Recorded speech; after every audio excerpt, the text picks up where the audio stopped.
जयंती के अवसर पर आज राष्ट्र उनको नमन कर रहा है। महात्मा गांधी ने उन्हें महामना की उपाधि दी थी। स्वर्गीय मालवीय ने 1916 में बनारस हिंदू विश्वविद्यालय की स्थापना की थी। पंडित मदन मोहन मालवीय स्वतंत्रता सेनानी, सामाजिक कार्यकर्ता, राष्ट्रवादी पत्रकार, वकील और एक प्रभावशाली व्यक्तित्व के तौर पर विख्यात हैं। उनका जन्म 25 दिसंबर 1861 को प्रयागराज में हुआ। प्रारंभिक और माध्यमिक शिक्षा प्रयागराज से ही हुई। मदन मोहन मालवीय ने 1891 में इलाहाबाद विश्वविद्यालय से LLB की पढ़ाई की। समाज के हर क्षेत्र में उनके योगदान कभी भी भुलाए नहीं जा सकते।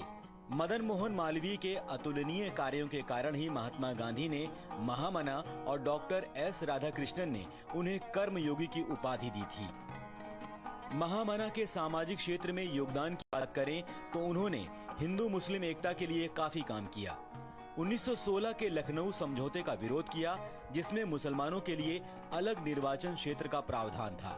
उन्होंने खिलाफत के मुद्दे पर कांग्रेस का विरोध किया। गंगा नदी पर अंग्रेजों की नीतियों के विरुद्ध 1905 में गंगा महासभा की स्थापना की। 1915 में हिंदू महासभा की स्थापना में उन्होंने महत्वपूर्ण भूमिका निभाई। साथ ही शिक्षा को समृद्ध बनाने के लिए 1916 में बनारस हिंदू विश्वविद्यालय की स्थापना की। उन्हें हरिद्वार में हर की पौड़ी पर आरती की परंपरा शुरू करने का श्रेय दिया जाता है। मदन मोहन मालवीय स्वतंत्रता सेनानी के साथ साथ स्वतंत्रता के संघर्ष की प्रेरक शक्ति भी बने, जिन्होंने अपने साहस, विचार और संकल्प के माध्यम से लाखों लोगों को जागरूक किया। मदन मोहन मालवीय असहयोग आंदोलन के महत्वपूर्ण नेताओं में से एक थे। साइमन कमीशन का उन्होंने पुरजोर विरोध किया। वहीं सविनय अवज्ञा आंदोलन में शामिल होने के दौरान गिरफ्तार हुए। अपनी कुशाग्र बुद्धि और देश प्रेम का परिचय देते हुए मदन मोहन मालवीय ने चौरी चौरा कांड के दौरान अंग्रेजों द्वारा पकड़े गए 150 से अधिक स्वतंत्रता सेनानियों की पैरवी की और उन्हें सजा मिलने से बचाया। पत्रकारिता के क्षेत्र में भी उन्होंने बेहद महत्वपूर्ण योगदान दिया। मालवीय जी के भाषण से प्रभावित होकर 1886 में राजा रामपाल सिंह ने हिंदुस्तान समाचार पत्र के संपादक पद का प्रस्ताव दिया, जिसे उन्होंने स्वीकार कर लिया। बतौर पत्रकार पंडित मदन मोहन मालवीय ने इंडियन ओपिनियन का संपादन किया। अभ्युदय नाम से स्वयं का हिंदी साप्ताहिक शुरू किया।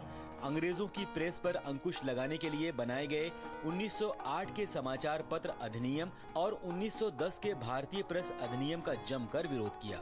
उन्होंने 1909 में द लीडर की शुरुआत की। उन्होंने 1936 में हिंदुस्तान नामक समाचार पत्र का हिंदी संस्करण भी शुरू किया।